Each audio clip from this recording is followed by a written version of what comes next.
Labą dieną.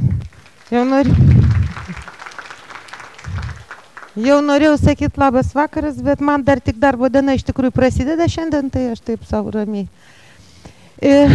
Na, ar aš čia labai galiu jūs sušildyti, kai ką aš sušildau dėl to, kad labai nervinu, o kitus dėl kad myli. Nu, tai paprastai žmonės, čia jų asmeninis santykis, ne mano yra su jais. Iš tikrųjų, tema, kuri skamba labai paprastai, pirmieji asmeninių finansų žingsniai, yra šiame klausime, mano supratimu, kuo daugiau mąstau, arba kuo daugiau kontaktuoju su žmonėm, tuo labiau aš galiu pasakyti jums, kad yra esminė. Paprastai žmonės labai domisi asmeniniais finansais ir jie sako tokį dalyką man. Sako, tai kur man investuoti tas lėšas laikinai? Klausiu, nu, o tau kam jų reikia? Nu, taip, va, kad būtų. Nu, čia yra panašiai kaip gyvenu, kad gyvenčiau. Nu, jeigu jau pagimdė, reikia kažkaip iškentėti iki galo. Tai iš tikrųjų esminis klausimas ir būna, o kam tu taupai, o kam tu juos leidi, o kokia iš viso šito prasmė.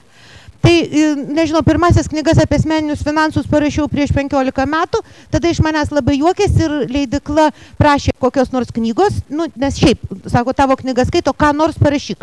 Aš sakau, parašysiu apie asmeninius finansus, tai tada jie labai maukstėsi Tyto Alba ne pati kvailiausia leidykla ir sakė, nu, nieks tokių knygų neskaito. Sakau, kaip galima skaityti tai, ko nėra. Nu, tai ir pasėdien aš jums galiu pasakyti, yra iš tikrųjų 2 lietuviškos knygos apie asmeninius finansus, abi mano, pirmas ir antras tos knygos leidimas. Čia yra Lietuvos anekdotas. Knygos, kur ten kažkoks berniukas pasakoja, kaip pasidaryti per pusmetį milijardierium ar ten milijonierium, nieko bendro su asmeniniais finansais neturi, tai yra, nu, žmonės loteriją lošia, nu, tai irgi kartais, net žinot, būna išlošia. Vienas ten yra 7,6 kiek ten milijonų eurų. Antrą kartą, kad pasikartotų, reikia, nu, turbūt gyventi dar 6 gyvenimus. Ir visą laiką pirkti bilietus. Tai reiškia, reikia gyventi bilietui.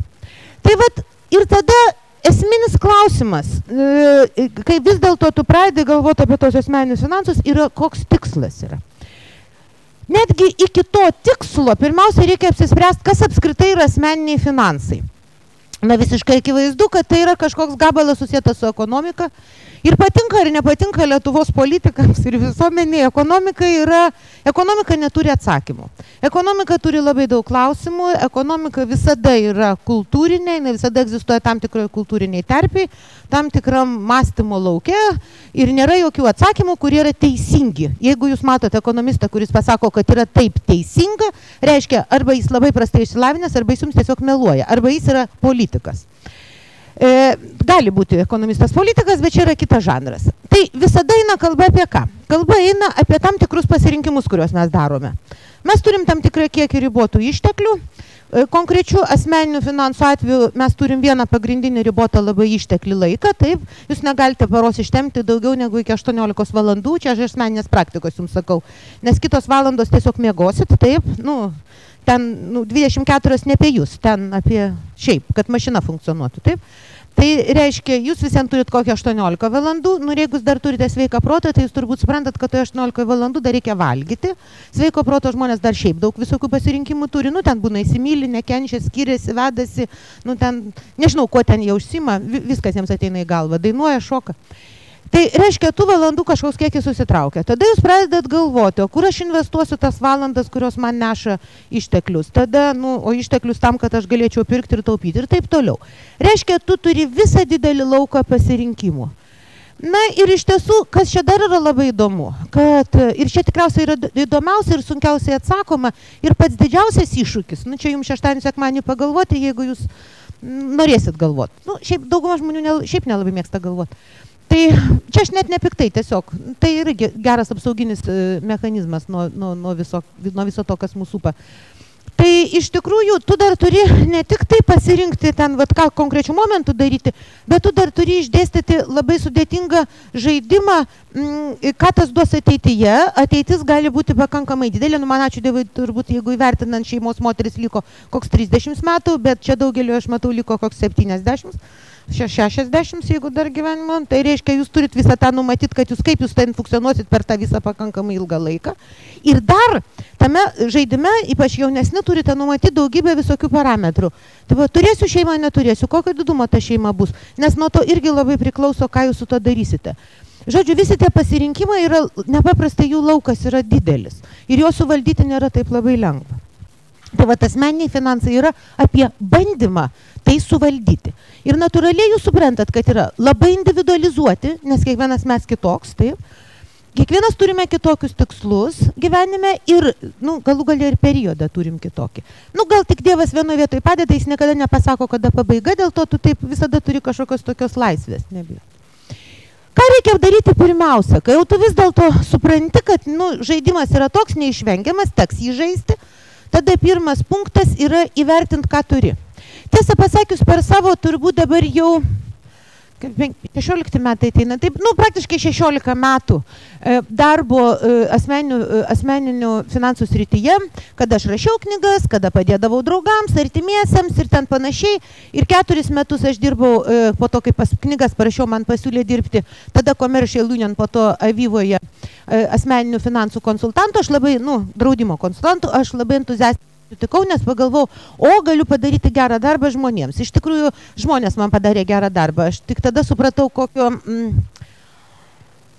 kokio neišmanimo kupini žmonės. tai aš per tą visą laiką, 16 metų, iš tikrųjų nemačiau nė vieno žmogaus. Čia nėra reprezentatyvi imtis, aš čia nežaidžiu žaidimo su statistika, aš tiesiog konstatuoju faktą. Man nepasisekė. O tai yra tikrai ne 100 žmonių, kuriuos aš konsultavau, pamatyti žmogaus, kuris žino, kiek jūs turi. Vat aš nesakau, kelkite ranką, nes čia, kieno čia reikalas. Bet vat jeigu aš jūsų šiandien paklausčiau, kiek jūs turėjote 2015 metų sausio 1 dieną turto? Tikriausia galėtų ranką pakelti tie, kurie pildė taip vadinamą deklaraciją. Taip, ten, yra dėl pareigų ten, ar kokiu nors. Bet tą deklaraciją mes pildom žaisdami labai tokį irgi sudėtingą politinį viešąjį žaidimą. Taip, mes ten ne viską rašom. Bet kas iš tikrųjų iš jūsų turite supratimą, kiek tą dieną realiai turėjote to turto ir kam jums tas skaičius reikalingas. Tai vat pirmas žingsniukas, o turite labai gražų laiką, kiek liko iki naujų metų, 4,5 savaitės, taip? 5, taip. Praktiškai 5 savaitės. Tai 5 savaičių iš tikrųjų turbūt yra visai neblogai, galima susitvarkyti. Čia truputėlį grįšiu, bet dabar eisiu, aš paskiau dar grįšiu. Va. Mes apie šitą kalbam, bet aš po to grįšiu truputėlį atgal. Mes iš tikrųjų, tų 4-5 savaičių galėtų užtekti suprasti, ką turi. Kai kas be abejo turi tiek nedaug, kad ten gali greitai suskaičiuoti, kiek turi savo piniginėje ir banko kortelėje, bet ypač vyresni žmonės ten turi visokio nekilnojimo turto, dar ten koks nors automobilis yra, dar ten turi kokios nors žemės, kurią nors paveldėjo, ar ką nors pirko, ar ką nors ketino su ją daryti. Žmonės turi visokio turto, dar akcijų, investicijų. Su akcijom ir obligacijom, ten investicijom gal ir lengviausias skaičius. Bet su daugeliu kitų dalykų yra gana sudėtinga. Dabar, kam jums šito reikia? Reikia iš tikrųjų labai vienam paprastam tikslui. Kai jūs žinote skaičių, jį reikia daryti nedažnai tą tyrimą. Aš dėl to neatsitiktinai paklausiu, ar kas žinot sausio 1 dienos datą. Galit pasimti Liepos 1, nesvarbu. Galų gale bet kurią kitą dieną. Amerikiečiai savo finansinius metus pradeda rudenį ir nieko su jų ekonomika nuo to neatsitinka. Tiesiog, kartą per metus pasiimkite dieną ir kad žinotumėt, kiek tą dieną turite turto. Tai yra, peržaiskite visą savo lentelę. Kai jūs suvesite galutinį balansinį skaičių, kiek turite, aš to paaiškinsiu, kaip tai reikia daryti ir kokią logiką turim. Tai tada jūs žinosite po metų, ar jūsų elgsena visus metus buvo logiška ir jeigu jūs matysite minusą, kad turėjot turto, tarkim, 100 000 eurų, o po metų turite 105 000 eurų. Tada jūs panašiai galite įvertinti, aš girčiuosi taip, nes man tai skamba galvoj keistai. Tai jūs galite įvertinti, kad jūs padidino turtą. Bet jūs galite matyti ten 85, taip? Tai reiškia, jūs turite minus 15. Ir tada reikia atsisėsti ir pagalvoti, kur dingo tie 15 ir ar tai yra blogai. Visai nebūtinai blogai. Jeigu skaitytų šiaip elementarus buhalteris, šiaip aš nežinau, Lietuvoje kažkaip yra toks komplimentas, sako, jinai nieko neišmano apie gyvenimą, jinai buhalterė. Supratot, aš... Šiaip nesąmonė totalinė. Buhalteriai yra gėris, taip, bet buhalteriai, kai suveda, va čia yra tie žingsniukai 2 padaromi, po to įsijungia į darbą finansistai ir šiaip žmonės, kurie masto. Ir tada jie pradeda galvoti, gal, pavyzdžiui, iš kur jūs gali atsirasti minus 15? Gal jūs, pavyzdžiui, save daug investavote ir sumokėjote už kokį nors kokybišką gerą išsilavinimą, kuris ateityje didins jūsų kapitalą, tai yra duosim didesnės pajamas, rezultate jūs bus plus 5, gali būti mažiau negu minus 15. Supratot? Bet esmė jūs turite žinoti. Tai yra būtent jūsų tas skaičius jums leistų įvertinti jūsų visus metinius žingsniukus. Dabar, ką jūs turite vertinti? Aš labai rekomendavau žmonėms iš Lietuvos banko, aš nežinau, ar tai daro ar ne, bet visiems, kas čia yra, aš su malonumu. Ir tai yra viešai įdėta mano blogė, jeigu kas galite atsiversti. Čia tipo pasireklamuoju blogą, tuo pačiu taip. Žodžiu, ten yra įdėtas aprašas, ten yra lentelės forma. Taip? Jūs turėtumėt turėti 3 pagrindinės skiltis. Turėtumėt turėti, tai nereiškia, kad privalote, gali būti įvairios, bet pirmas skiltis. Toks nekilnojamas turtas, kuris man neduoda jokių pajamų. Apie ką eina kalba? Eina kalba apie tą nekilnojamą turtą, kuriame jūs gyvenate. Taip, nekilnojamas turtas, jūsų būstas. Ar jūs galite įvertinti jo grąžą ir ką jis jums duoda? Iš tikrųjų galite. Standartiškai ekonomistai sako, kad tai, ką jums duoda būstas, kuriame jūs gyvenate, gali būti įvertinta per tai, kiek jums kainuotų nuomotis tokios kokybės būstą, kokiame jūs gyvenate. Tarkime, jūs gyvenate būstą, kurį nuomotis kainuotų 400 eurų. Tai jūs galite prie savo pajamų kiekvieną mėnesį prikabinti 400 eurų, taip? Jūs tiesiog juos turite. Jie neegzistuoja, tie pinigai, bet jie yra labai svarbus, jie yra jūsų gyvenimo kokybė. Šiaip visą tą turtą, kuris jums neneša pelno, jūs galite dar panašiai. Ten galima įdėti. Aš to nerekomenduočiau daryti, bet galima įdėti. Aš, pavyzdžiui, asmeniniam savo balansę esu įsidėjusi. Užmiesčios. Ten aš jaučiuosi žmogum. Dėl to, kiek jin bekainuotų, tai yra vienintelė vieta, kur aš jaučiuosi saugiai, gerai ir manęs nieks nevaikšto, jokie neaiškus man sutvėrimai. Tai iš tikrųjų, ar tai yra protinga daryti? Be abejo, vėlgi, sakau, visada tai yra individualizuota. Dabar, kas ten dar gali būti, nežinau, aišku, jūsų sąskaita bankai, jinai neneša jums. Jinai dažniausiai turi minusinę grąžą, bet jeigu jūsų apyvarta einamoje sąskaitoje, kur jūsų pinigai atlyginimai, jinai yra pakankamai greita, tai net minuso nesuspėjat generuoti. Jūs tiesiog išleidžiate tos pinigus. Kita grafa, jūsų nekilnojamas turtas visoks, kuris neša grąžą. Tai yra visi jūsų indėliai terminuoti. Taip, šiuo metu ta grąža gali būti neigiama, bet tai nieko nekeičia. Jums, aš kaip minėjau, kai kam dar teks kentėti šitoje žemėje apie 60 metų. Tai per tą laiką ir pakils, ir nukris, dar 1000 dalykų atsitiks.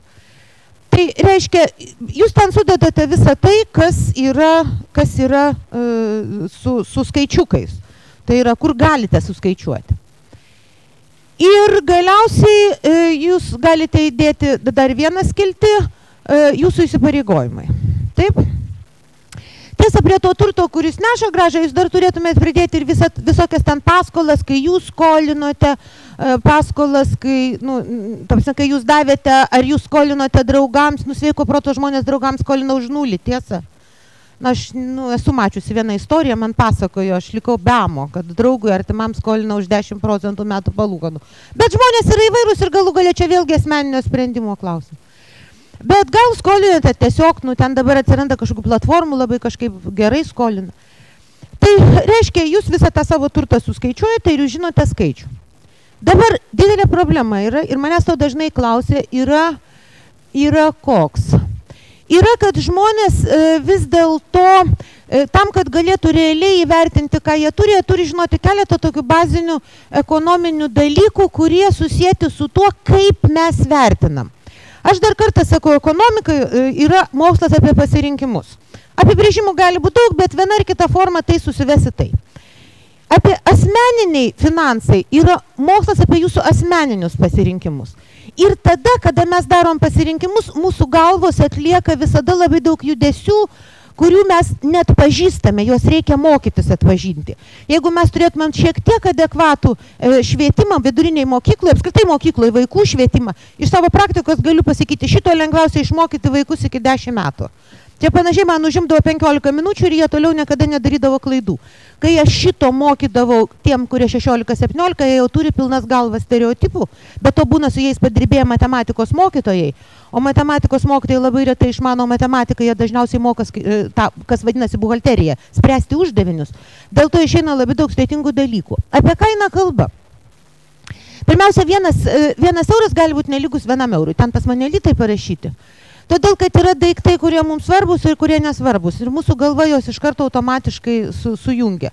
Kitas dalykas, nuo to, kaip mes vertinam pinigus, turi mūsų kišenė labai daug priklauso, kaip mes vertinam patį save, ko mes iš tų pinigų norim. Skamba labai keistai, bet taip. Visa didžiulė elgsenos ekonomika, kuri aiškina, kaip mes atpažįstame dalykus. Labai klasikinis pavyzdėlis, kad jūs suprastumėte, kurią aš pusę jums lenkiu ir jau kam įdomu, tai po to galite skaityti daugybę knygų. Vėlgi, jeigu kam labai įdomu, parašykite man laiškelį Facebook'e ar blog'e, aš surašysiu knygas, kurias galima būtų paskaityti. Bet, pavyzdžiui, yra toks daugybę šimtus kartų atliktas eksperimentas. Palieka studentų bendrabutyje ir paprastai studentus pasirenka, ne tos, kurie iš ten neaišku kur, o iš tų aukščiausių lygos Amerikos aukštųjų mokyklų ir palieka jiems jų virtuvėje 5 ar 6 skardinės Coca-Colos ir $6. Skardinė, tarkime, kainuoja $1. Po savaitės nė vienos skardinės nebus. Čiagi tik Coca-Cola, taip? Čiagi ne pinigai, čia Coca-Cola. O $6 gulės, negi voksiu, ar ne? Mūsų galvos iš tikrųjų skirtingai vertina daiktus ir pinigus. Mes kartais pinigams suteikiam per daug vertės, o daiktams per mažai, arba atvirkščiai. Čia vėlgi labai yra mūsų asmeninis apsisprendimas. Iš tikrųjų, dar vienas dalykas, mes labai dažnai nemokame įvertinti tokių, ir netgi tyrimai atlikti, kurie turėjo puikų ekonominį išsilavinimą, baigė geras aukštąsias mokyklas su ekonominiu išsilavinimu, vadybiniu išsilavinimu ir kurie padarydavo klaidas. Apie ką dažniausiai eina? Kad iš tikrųjų, jeigu kažkoks daiktas prieš 10 metų kainavo 10 000, tai mes paprastai linkę tą daiktą ir suteikti tą vertę, neįvertindami daugybės dalykų. Čia ypatingai su būstu atsitinka. Bet, pavyzdžiui, kada žmogus ima būstą paskolą 40 metų ir jis pasima, tarkim, tos pačius 100 000 eurų. Aš čia tą skaičių visą laiką kartoju dėl tokio, labai gražiai atrodo, daug nulių, taip. Bent mano galva taip mato. Tai, žodžiu, ir jisai po to moka įmokas, dabar jau ten, dėkui, čia toliau pasakos jums, dėkui nustatytų griežtų taisyklių, kurios daugelio gyvenimą šitoj šaly padarys blogesnį, tai yra viešieji finansai, aišku, smarkiai nuo to turės būti pakoreguotų, bet nieks nekoreguoja, reiškia pakoreguos emigraciją tos skaičiukus, tai reiškia, iš tikrųjų, tarkim, 30 metų turim, taip? Kas atsitinka per 30 metų? Jeigu tu nusipirkai būstą eilinės klasės, per 30 metų įvertinus visokius pinigų vertės pokyčius, ten pinigai prarado vertę, tarkim, momentais gal kilo, bet visumoje prarado vertę, būstas galėjo prarasti vertę, jeigu jūs jį neavote, arba galėjo pakilti jo vertė. Toliau labai priklausys nuo to, kur yra jūsų būstas, kas atsitiko tame rajone, kur yra būstas, gal ten sugalvojo kas nors parką padaryti šalia, o gal ten, pavyzdžiui, iš vis ten pasidėjo dykynės ir kur nors netoli ten atsirado kokie savartynai. Reiškia, jūs iš tikrųjų visiškai neįsivaizduojate, ką jūs turėsite po kurio laiko. Ir jeigu jums reiktų dabar vertinti savo sprendimą pabaigoje, pradinį, jums irgi būtų labai sudėtinga. Visi šitie procesai slepiasi po tokių gana abstrakčių pareiškimų pinigų iliuziją, apie kurios aš kalbu. Bet iš tikrųjų, mokantis mąstyti, kaip ekonomistai masto, ekonomistai iš tikrųjų masto, kaip bebūtų keista. Tai, nes Lietuvoje tai kažkaip, tai man dažnai kyla klausimas, kaip čia su to mąstymu. Jie paprastai nežino atsakymų, bet tada jie įvertina sprendimo pasiekmes. Tai tą iliuziją iš tikrųjų verta turėti galvoj. Pats primityviausias variantas, aišku, pabandykite įvertinti infliaciją, bet įvertinti reikia gerokai daugiau parametrų. Yra dar vienas dalykas, kurį mes irgi retai prisimename, bet kurį aš visada sakau, kai svarstote apie asmeninius finansus, visada pagalvokite, čia aš moralizuosiu, taip, galite išbraukti, tie, kurie nemėgstat moralizavimo, jis bus trumpas, atjunkit dabar smegenis, visada pagalvokite, ar tikrai sumokėjot žmonėms, kurie jums nors gerą. Pavyzdžiui, ar tikrai jaučiasi visi pakankamai saugiai, žiūrėdami į savo vaikų darželio auklėtojas ir pradinių klasių mokytojas. Ir kitas dalykas, jeigu jau jiems mažai mokate šitoj šaly, tai nors pagalvokite, ar juos gerbėte. Nes lietuviai labai dažnai žmogų gerbė pagal tą sumą pinigų, kurią jis uždirba, taip? Ir tada džiugiai savo vaiką atiduoda žmogui prižiūrėti, o vaikasgi tai, šiaip tai šiukšlė prie namų, tiesa? Nesgi kiekvieną, nu, šiaip automobilio, gi netiduodi meistrui, kuris nemoka taisyti automobilio, taip? Bet vaiką, 2 minutės, toj pat. Ir negerbiu, ir mažai moku, ir tegul augina. Netiesa? Baigiau moralę. Tai kai svarkot savo asmeninius pinigus, supraskit vieną dalyką. Ypatingai jaunus žmonės kreipiuosi. Jeigu nenustos šitą tautą tyčiotis iš mokytojų, visiems tiems, kurie turit smegenis, vaikų išsilavinimas kainuos kosminius pinigus. Nes reikės gerų privačių mokyklų, taip? O tada labai daug kainuoja. Aš jau, pavyzdžiui, jokius pinigus neleisčiau anūką į eilinę valstybinę mokyklą ir neleidžiu. Ir aš žinau, kiek tai kainuoja. Tai kai jūs elgiatės visuomeniai truputį pagal tokias taisyklės, kaip man patogu, tai už tai susimokėsit irgi. Tik per kitas formas. Nu va, dabar tarkime, įsivertinot turtą, žinot, kiek turit. Sekantį žingsniuką aš truputėlį vėliau pasakysiu ir tas žingsniukas yra susidėlioti bendrus tokius tikslus. Aš juos pristatysiu, aišku, labai bendrai. Jeigu žmogus turi smegenis, jisai tą labai bendrą lauką galės individualizuoti. Bet dar kartą grįžtų, ką jums duoda skaičius, aš žinau savo turtą. Dienai. Balansas visada yra tam tikrai dienai. Ta pati pinigų iliuzija keičia mūsų turto vertę, atsitinka visokiausi dalykai, aš nežinau, šiek tiek ironiškai galiu pasakyti, jeigu mes turėtumėm nacionalinį stadioną, bet ačiū Dievui, turbūt mes jo neturime, tai tada tikėtina teroro aktai būtų nacionaliniam stadione, reiškia, jeigu jūsų būstas netoli nacionalinio stadiono, gal reiktų kažką daryti. Tiesa, bet kai jo nėra, tai, tipo būstų nekeičia. Tai yra įvertinkit daug visokių parametrų. Ir tada prisiminkite, ypač tie, kurie dar mokėtės toje mokykloje, kur matematikos buvo trupučiuką daugiau, tokius uždavinius, kurie vadinasi uždaviniai apie baseinus. Pamenat, visi mokėtės uždavinius apie baseinus, ar kažkas nesimokėt mokykloje uždavinių apie baseinus? Uždaviniai apie baseinus. Yra baseinas, taip, ir jame kažkoks kiekis vandens. Tada yra kažkas, kas įneša į baseiną vandenį ir kažkas iš ten išplaukia. Taip? Ir tada uždavinys apie baseinus gali būti apie ką nori. Kaip reikia atsukti šliuzus, kad baseinė būtų tuščia, arba kaip padaryti, kad pilna pripildytų, toliau viskas. Jūsų turto balansas ir yra baseino vanduo. Jūsų pajamos, visa tai, ką jūs gaunate, įvairiausiom formom, nuo darbo užmokesčio į kokio nors įplaukų, nežinau, galų gal ir šešėlių, nesvarbu ten. Jūs viskas įplaukia į baseiną ir vadinasi, turėtų pakelti baseino lygį, bet vis dėlto reikia valgyti, reikia mokėti sąskaitas, reiškia išteka iš baseino. Ir tada jūsų uždavinys, jūs patys jį nusistatote, yra koks. Arba palaikyti tą baseino lygį, tai yra, kad turto kiekis būtų tas, arba tą baseino lygį mažinti. Šiaip, pavyzdžiui, sveikas protas sakytų, kad vyresniame amžiuje, kai žmogus, tarkim, toks kaip aš ir dar vyresnis, ten kokiu 10 metų, nėra prie ko to vandens prisirišti, vis vien pabaiga vienoda. Tai reiškia, gal galima mažinti, taip, nes tiesiog, dalinti. Dalinti galima, nežinau, kam nori, visuomeniai, vaikams. Šiaip duoti yra, šiaip čia jas, kol duodi nieko negausi čia toks. Tai reiškia, galima mažinti. Jeigu žmogus jaunas ir tau dar reikės turėti ten šeimą, pavyzdžiui, turi ten pretenzijų turėti vaikų ir ten kažkokį tai patį, dar kažką tai tu turi tada stengtis, kad daugiau įplauktų, mažiau išplauktų. Arba tai, kas išplaukia, įplauktų taip, kad vėl staigiai grįžtų, per įvairias investicijas. Žodžiu, jeigu pirmas tas turto yra skaičius apie tai, kiek jūsų baseine vandens, šiuo atveju įvairaus turtos įvairiom išraiškom, tai antras skaičius yra apie tai, kas išplaukia ir įplaukia. Tiesa, aš praleidau vieną klausimą, jis labai dažnai kyla. Ir aš iš karto čia atsakysiu, kaip prisimenu. Beje, jūs galite bet kada pakelt ranką, aš jūs visus matau ir aš atsakysiu į klausimą pakeliu, jeigu kam įdomu. Aš nepamirštu paprastai, kur sustojau. Tai klausimas yra koks, kai jūs vertinat savo nekilnojamą turtą ar dar kažką, kokią automobilį, tarkime, kokią vertę vertinti. Mano patarimas, visada vertinkite tą rinkos vertę, kurią jūs įsivaizduojate galėtumėt gauti už tą turtą, norėdami jį parduoti santykinai greitai. Tada tikėtina, kad jūsų turto vertė realybėje gali būti truputėlį didesnė, jeigu jūs turėsite laiko jį parduoti. Elkitės taip, kaip protingas bankas. Aš nežinau, ar būna protingų bankų, jie irgi turi savo žaidimus. Aš šiaip bankus mėgstu, skirtingai nuo daugumos lietuvių. Nors man atrodo, kad lietuviški bankai biški užsižaidė, bet čia jau tiesiog jiems leidžia, tai jie ir žaidžia. bet man atrodo, kad juos stabdys dabar. Taip? Tai reiškia, tai iš tikrųjų bankai, kai vertina, pavyzdžiui, jūsų užstatą, jie visada jį vertina su šiokiu tokiu rezervu. Taip?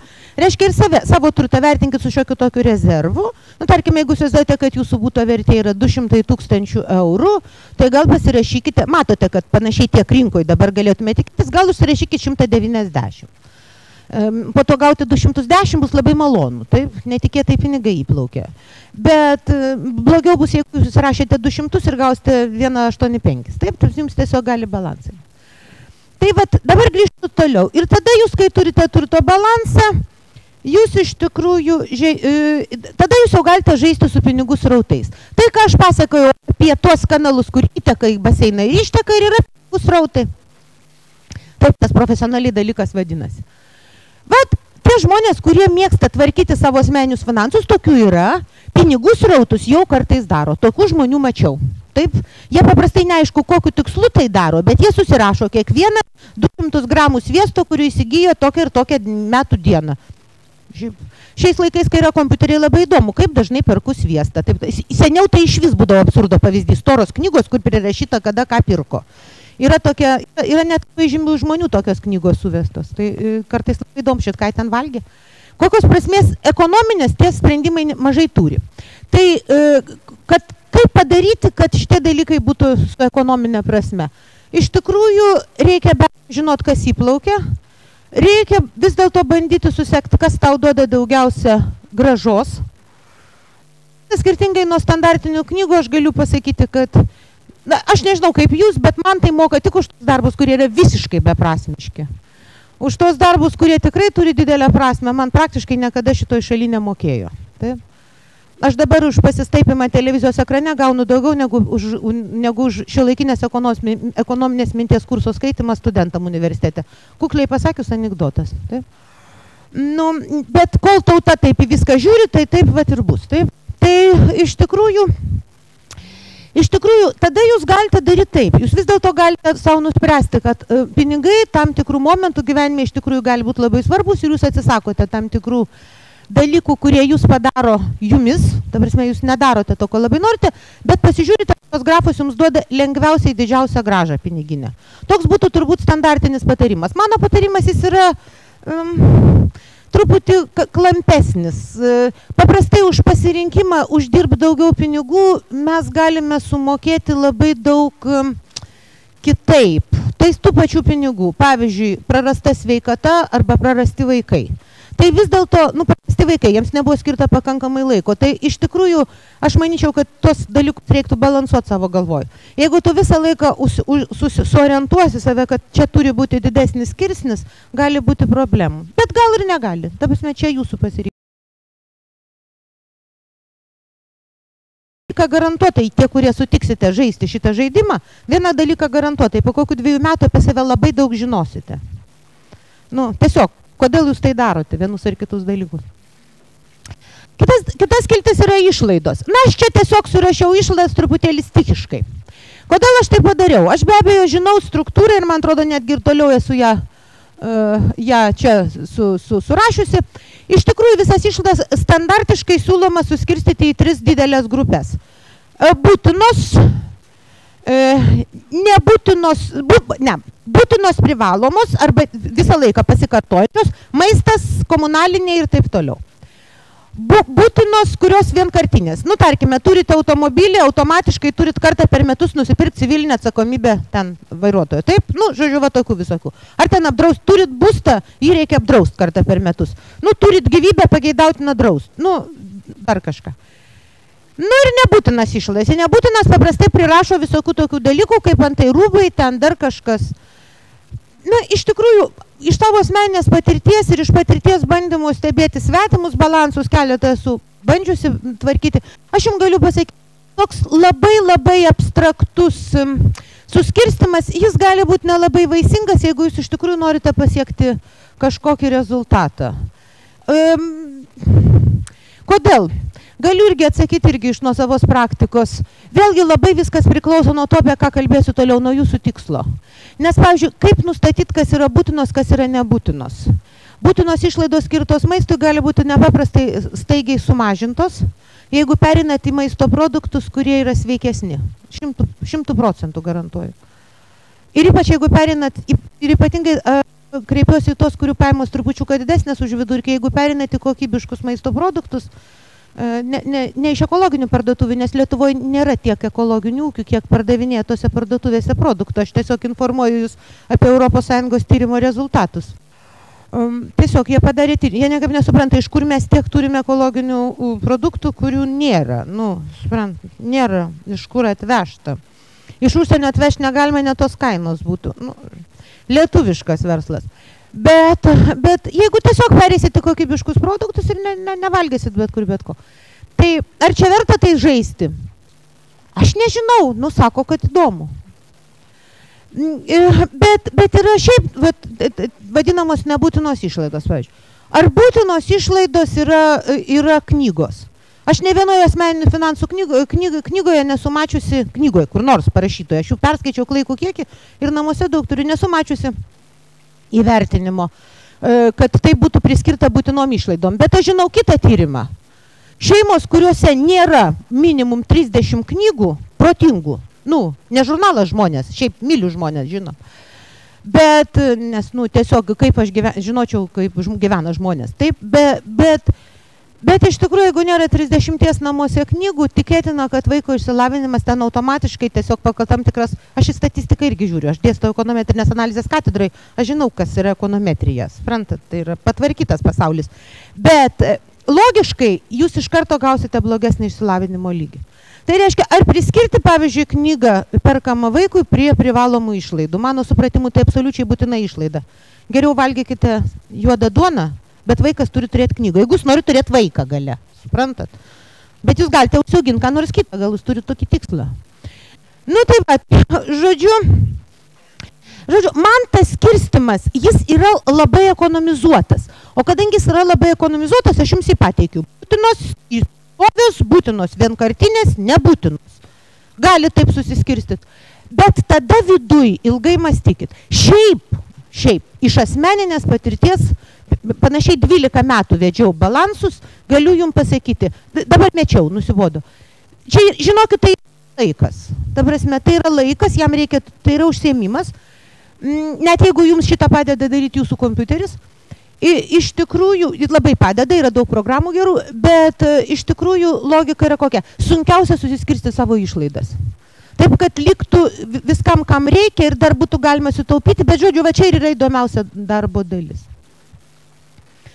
Jūs apskritai bet kokią prasme šito darbo ir pajusite, pajustumėte, jeigu kurį laiką darysite, patikėkite irgi tas atvejais, kaip ir viskas pasaulyje, čia ne loterija, reikia ilgokai žaisti. Jeigu pradėsite rytoj, tai reiškia, už kokių 2 metų galėsite kai ką pasakyti, kas gavosi, bet gal greičiau, bet jeigu turit labai paprastą balansą. Čia keletas tokių iš tikrųjų moralizatoriškų patarimų. Kaip bebūtų keista, vis dėlto šitoje šalyje yra labai daug žmonių, kurie turi labai prastus socialinius įgūdžius. Aš dabar vis dėlto manau, kad tie, kurie turi prastus socialinius įgūdžius, turbūt neteina penktadienį po pietų klausytis kažkokių patarimų miesto centre, bet kaip žmogus, kuriam tenka dirbti su įvairiais sluoksniais, aš jums galiu pasakyti, žmonės kartais daro nerealiai keistus dalykus. Nerealiai. Kam jie ima greitasias paskolas, pavyzdžiui, kad pasigertų. Aš tiesiog iš praktikos sakau. Aš suprantu, jeigu tas žmogus yra labai turtingas, turi klaikų kiekį pinigų ir šiandien baigėsi grynieji, o kortelė jau kažkur paliko, nes jau pakeliui daug kur buvai. Aš suprantu, išsitraukiu telefoną ir pasimiau rytoj iš sąskaitos nusirašysi tuos 300 eurų, atiduosi tai greitai. Bet jeigu tu ir šiaip neturėjai tų pinigų, o po to netyčia numiršti, čia va šios dienos mano istorija, kurią žiūrėsime, o po to netyčia numiršti ir tada lieka žmona su 3 vaikais, kurių mažiausia metai ir daug greitųjų paskolų. Būna ir taip. Tai vat, žodžiu, planuokit kažkaip tai ir atsiskaitinėkite. Neimkit greitųjų paskolų. Aš sakau, man biški gėda sakyti, čia panašiai kaip plaukite rankas po valgio. Taigi, Šiaip standartiškai jūs turėtumėt galvoje turėti 5 žingsnelių problemą, įvertiname, ką turime, numatome tikslus, kuriame finansų planą, stebime, kaip sekasi, koreguojame. Aš kol kas jums papasakojau apie tai, ką įvertiname, ką turime. Dabar pereinam prie tikslų. Aš jau trumpai minėjau jums, kad su tais tikslais nėra lengva. Nes jūs turite padaryti tokį gana sudėtingą architektūrinį judesį. Dar kartą gali praversti matematiką, jeigu mokėtės matematikos ir turėt gerą mokytoją. Jūs turite turėti tokį sudėtingą geometrinį uždavinį savo galvoj. Jūs ir šiuo momentu turite subalansuoti šią erdvę, kurioje gyvenate. Tai yra mėnesio gale turi likti kažkokia tai suma, jeigu jos nelieka, tai turi būti kažkokie šalia žmonės, kurie duoda. Nu, taip. Jūs kažkaip turite sukaupti tam. Ir kitas dalykas, jūs turite erdvėje išsitekti. Jūs turite pagalvoti, kas dar bus jūsų gyvenime kaip kitaip. Tai iki panašiai 20 metų žmogus paprastai neturi savo nuosavų lėšų. Aš skirtingai nuo kai kurių teoretikų leisčiau savo pasakyti, kad kol žmogus studijuoja normalų mokslą normalioje aukštojoje mokykloje, ir turi tėvus, kuriems nereikia žudytis dėl to, kad jūs studijuotumėte, čia yra jaunų žmonių, tai aš manyčiau ir studijuoti bakalauras turėtų būti baigtas mokantis, jeigu jūs norite ko nors tapti, o nelakstant po McDonald's ir taip toliau. Realiai aš antram kurse ir pagimdžiau, ir dirbt pradėjau. Ir universitetą baigiau labai gerai, ir vaikas užaugo absoliučiai adekvatus ir kukliai pasakius. Ir nuo tada žinau, dar vieną gerą pamoką žinau, kad nemyliu sportininkų. Galiu pasakyti, dirbau kambarine viešbutyje. Šiaip visi žmonės kaip žmonės, o po sportininkų būdavo sunku valyti. Tai, žodžiu, iš tikrųjų nieko su manim neatsitiko.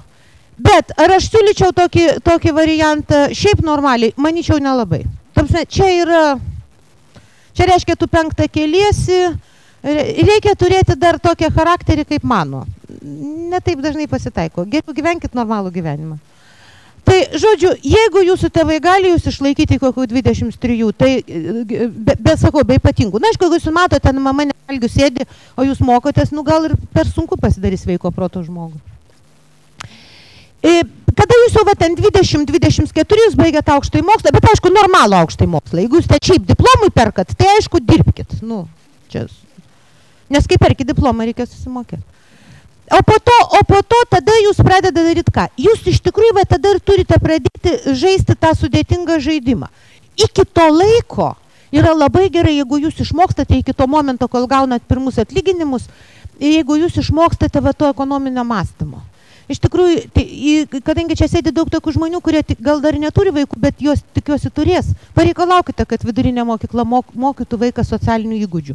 Ir socialinių įgūdžių tarpe yra įgūdžiai susitvarkyti su savo pinigais, suvokti, kam jų reikia ir taip toliau. Neišmokti kokios nors ten sudėtingos verslo aritmetikos, kai verslas susiveda, išmokime rašyti reklaminius šūkius, nu taip atrodo dabar ekonomikos vadovėliai viduriniai mokyklai. Verslo pagrindai, reklaminiai šūkiai. Nu, tai čia nieko bendro nei su verslu, nei su ekonomika, bet iš tikrųjų išmokyti visokių dalykų, suvokti save visuomeniai, suvokti, ką aš gaunu, ką duodu, kaip. Tai, bet jeigu tu tą bazę jau turi ir tada tau jau tu baigi universitetą ir pradedi tada jau tvarkyti su tais savo pinigais, savokas tu jau žinai, labai dažnai tu ir studijavai kažkokius tai dalykus, kur buvo ekonomikos ir vadybos kursai, reiškia, tu turi lengviau ten savokas tas, pradedi gauti kažkokias pirmas tas pajamas. Jeigu vertinti momentą, kuriame mes dabar esame, tai kas yra Lietuvoje 2015 metų pabaigoje, tai be abejo didelė problema šitam amžiaus tarpsnyje yra tai, kad tu turi padaryti 2 labai sudėtingus sprendimus. Pirmas sudėtingas sprendimas yra pasirinkti pensijų fondą. Ar rinktis ar nesirinkti, ką tu su to darysi, kiek tikėtina ta sistema liks tokia, kokia buvo. Tai yra tu iš tikrųjų, kad padarytum tą sprendimą, jis yra gana sudėtingas, reikia nemažų ekonomikos žinių. Jis nėra toks paprastas, kaip jį dažnai žmonės daro. Taip? Mano patarimas visada būna toks irgi apie nieką, aš jį pakartosiu.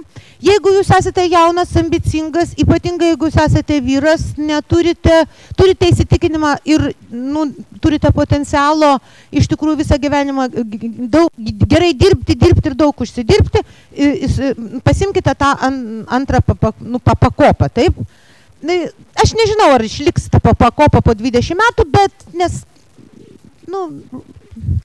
pasaulis neapibrėžtas, neaišku, iš viskas išliks. Taip, bet realiai šitiem žmonėms turėtų pasisekti. Tikimybė čia yra į tą pusę. Jeigu jūs esate moteris, kuri ketina turėti daug vaikučių ir neturite profesijos, kuri neša pajamas, pavyzdžiui, norite turėti tokį, tiesiog labai negarbingą darbą kaip mokytoja, dar ten kažkas, tai čia supratot ironiją, taip tikiuosi. Tai tada jūs tiesiog pagalvokite, jums sodra gali būti geriau. Bet žodžiu, tas jūsų sprendimas, jis turi būti padarytas, kai jūs esate jauni. Po to, kai jums virš 45, tai kaip mano klasės auklėtojas sakydavo, traukinys prie Vievio. Jis jau išvažiavo, taip, arba man labiau patinka negu šaukštai po pietų, taip. Tai, kad būtų traukinys ne po pietų, jūs tai turite padaryti iki 25-27 metų. O pageidautina gavę pirmą algą. Taip? Dėl to jūs iki tol nutarkite. Tai va čia pirmas sunkus sprendimas, su juo reikia pažaisti. Apmastyti visą tai, ko tu nori. Antras sunkus sprendimas yra tas atsakingos skolinimosi taisyklės, apie kurias jums toj pasakos. Kodėl? Jeigu jūs esate tas standartinis iš tiesų žmogus, kuris neturi būsto, bet kuris norėtų gyventi savo būste, nes kol kas mes gyvename erdvėje, kur gyventi ne savo būste praktiškai neįmanoma, nes jo labai mažai, nuomos rinkoje, taip, to būsto, reiškia, tu vieną ar kitą formą turi pagalvoti, kaip tu jį įsigysi, laukti, kol numirs tėvai ir seneliai, galima, bet kažkaip labai taip nekilniai atrodo, bet to kai kurie sugeba ilgai gyventi. Dėl to iš tikrųjų jums lieka koks sprendimas, jums reikia susirinkti, jūs taip juokėtės, lyg tai jūs ketinat nemirti visi. Aš tai labai aš turbūt man nepasiseks ir aš turbūt gyvensiu labai ilgai, nes aš kiekvieną pradedu apmastydama. Ir kiek čia dar liko kamotis.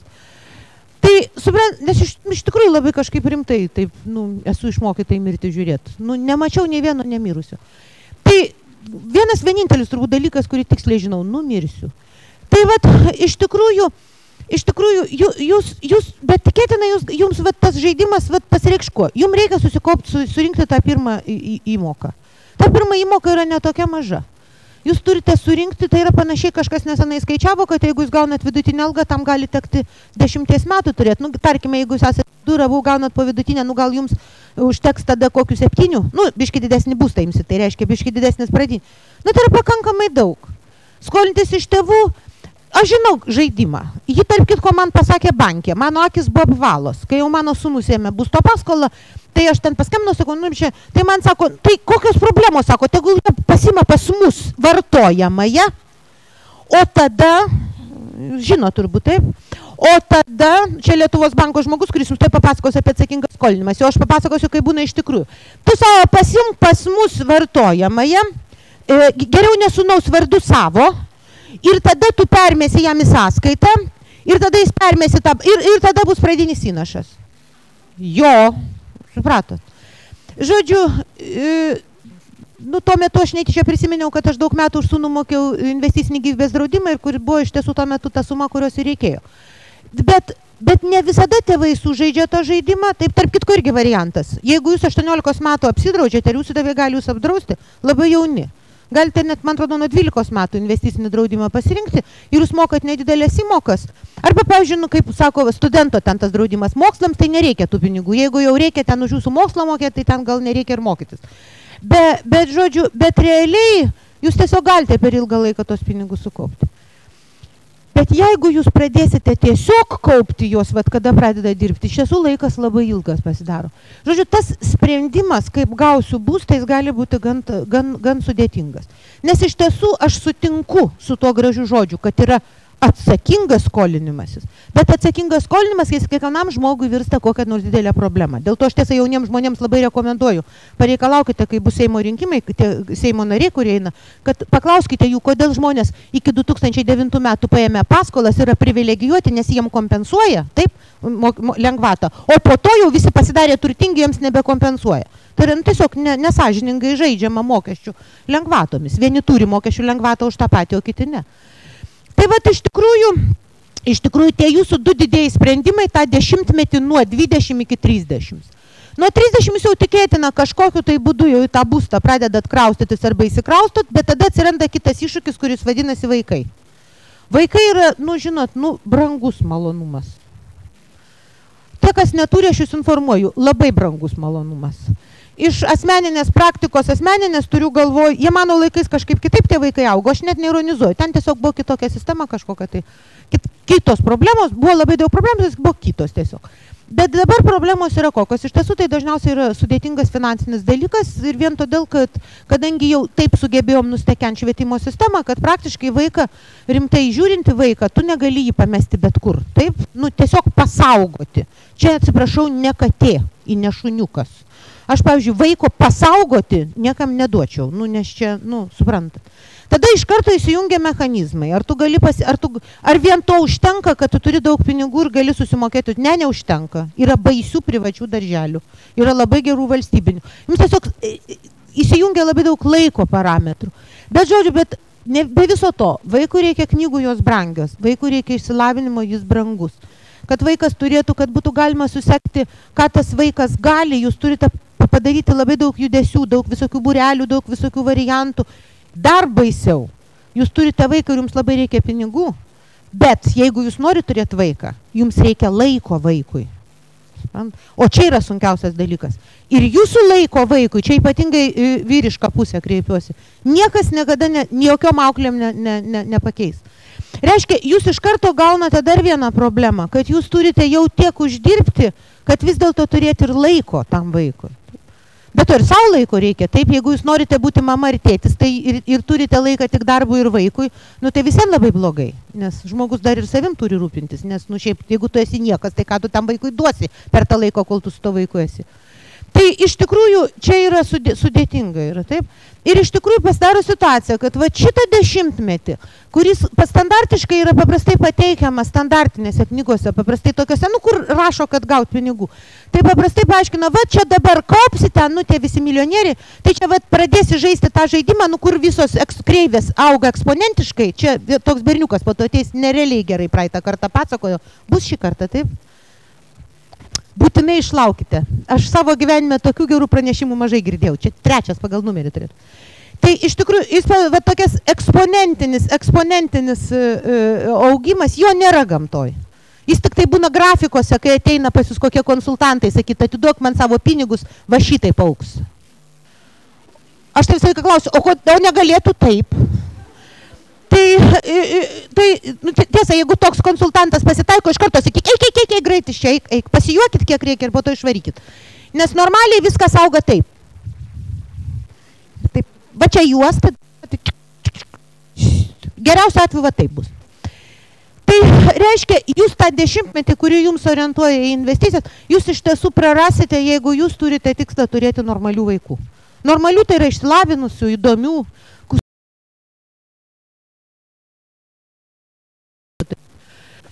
Tai va, žodžiu, dabar taupimo galimybių yra nedaug, nes būsto paskola, vaikai, daug visokių dalykų.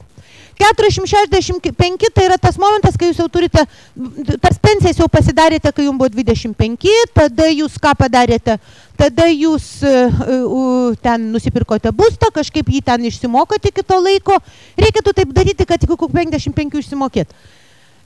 Paskiau jūs, panašiai, jeigu jie dabar 30 gausite, dabar jie duoda 360 metų, aš siūlyčiau stengtis, kad net ne 30 metų, kad iki tam tikros amžiaus tarpsnio.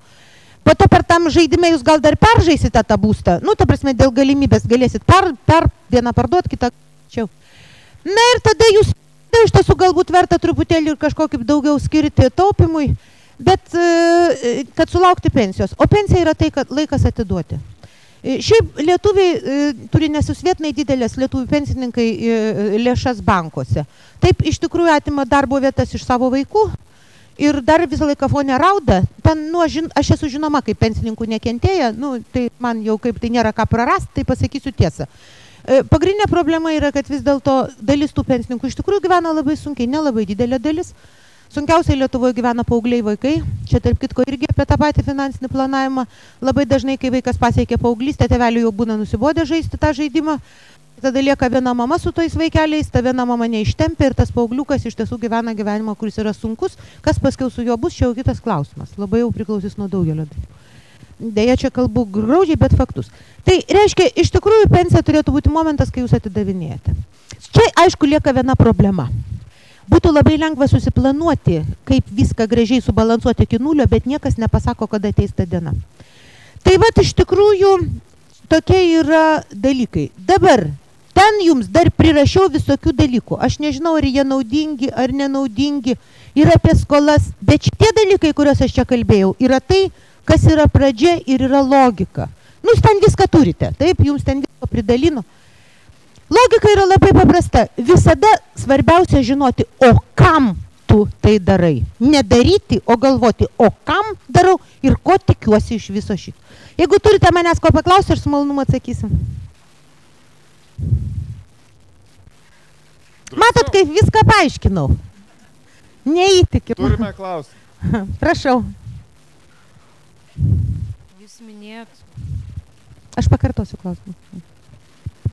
Jūs minėjot, kad rinktis sodrą gali būti protingiau. Kaip gali būti protingiau rinktis tai, kas yra jau dabar beveik -4 milijardai? Tiesiog aš, matot, moku matematiką, ekonomiką ir dar man teko mokytis tokį mokslą, kuris vienasi istorija. Aš gal dar ir giliau brysime, bet sodros problema yra ne deficitas. Čia panašiai kaip aiškina, kad Amerika bankrutavo, todėl kad turi didelį deficitą. Kaip tik ateina respublikonai Amerikoje valdžia, tai būna baisiai didelis biudžeto deficitas Amerikoje. Kai ateina demokratai, Clintonas, visi sutvarko, Obamai tik nepasisekė. Tada turi pliusą, taip? Suprantat, tiesiog kartais labai verta mokykloje, tiems, kas dar mokykloje mokotės, mokykitės istoriją, tada neuždavinėsite keistų klausimų. Šiaip iš tikrųjų sodra yra dalykas, čia esu linksmai. Pažiūrėkite, kas yra sodra? Tam sodra bankrutuotų, jūs turite padaryti vieną dalyką. Jūs turite nužudyti arba kažkokiu būdu išnaikinti visus dirbančius žmonės. Turi nelikti nei vienos darbo vietos. Kai neliks nei vienos darbo vietos, visiškai neliks pinigų. Dabar, iš kur pasidarė didžioji dalis Lietuvos sodro, praktiškai visas deficitas, kuris yra sodrui. Jis atsirado tada, kada paėmė 2007 metais pensininkų pinigus, kurie atitekdavo pensininkam ir padalino mamytėms. Tai yra sodra paėmė ir atidavė pinigus žmonėms, kurie nebuvo į sodrą daug įdėję. Nes kai tu esi, gimdai, tai tu reiškia adekvačiai ilgai sodrai nesėdėjai, nes vyresniam amžiui paprastai retai gimdo. Dar ir laikraščiuose prašo. Tai reiškia, tiesiog, skaičiai buvo tokie, kai man jos pirmą kartą pasakė Ingrida Šimonytė, mano akis buvo kaip liudelė ir sakiau, Ingrida, negaliu patikėti. Jinai sakė, aš irgi negaliu, bet faktas.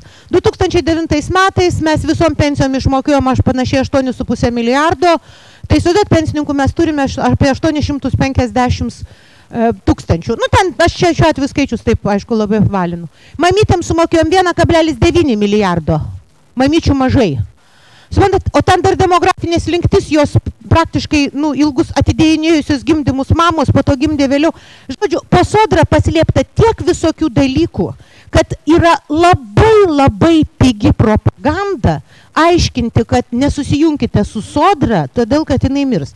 Tai aš tada klausiu, o kur tie visi dirbantys žmonės dėsis? Taip, sodra turi didelių problemų. Bet kol egzistuoja tie, kurie moka sodros įmokas, jūs kažką gausite. O vat su pensijų fondais gali būti visokių problemų. Gali būti nepaprastai gera situacija.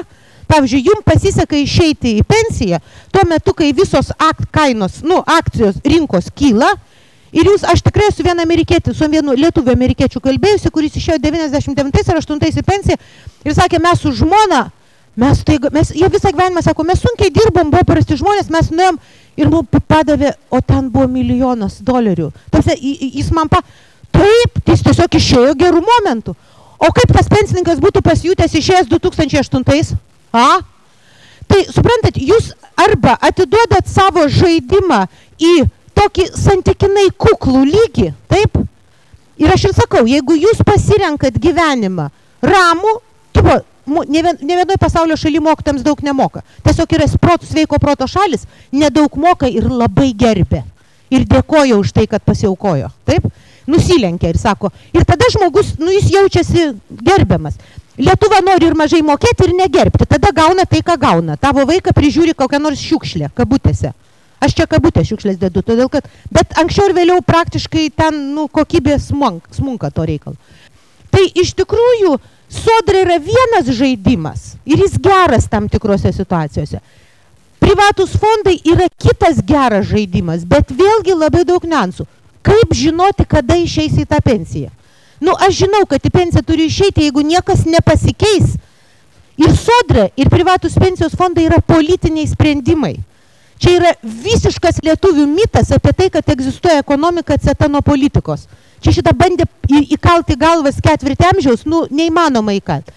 Gali politikai susitarti ir pasakyti, nebėra pensijų fondų, mes nebepervedinėm. Gali sutarti, kaip daro dabar.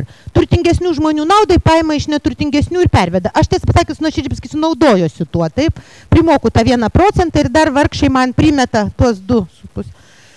Tiesiog, va taip yra. Aš prisipažįstu. Reiškia, suprantate, visais atvejais tai yra politika. Sodrą atšaukti. Atšaukti sodrą yra daug sudėtingesnis politinis sprendimas. Ką tu pasakysi tą armiją iš 850? Nieko. Visai jie jūs išneš už plaukų. Tai vat, aš jums konstatuoju faktą. Aš ir dar kartą sakau, čia labai svarbu mokytis ekonomikos. Ta prasme, ne, jūs turite tiesiog ekonomikos pagrindų suvokti, kad susitvarkyti savo asmeninius finansus. Nepasidaro taip viskas. Žodžiu, tik nepasiduokite pigiai propagandai. Ir visi sprendimai yra logiški ir geri, bet jie visi turi labai daug visokių jeigu. Ir kada tu darai sprendimą, 90% to sprendimo bus tavo kažkur va čia viduj kylantis, padarysiu taip. Ir jeigu jūs prisirišite, kad gausite tokį rezultatą, tai čia panašiai taip pat naivu kaip ir su loterijos bilietu. Kai kas gišlačiai. Aš kartais perku, man labai patinka, prie dovanų gaunu. Visada, kai tikrinu, man liepia kitą kartą nusipirkti. Dar klausimų? Čia buvo kažkas. Nebėra. Aš mėgstu drastiškai atsakinėti klausimus, paprastai mano studentai po kokių 4 paskaitų supranta ir tada mes labai ginčiamės ir visi labai visko išmokstame, aš iš jų, o jie iš manęs.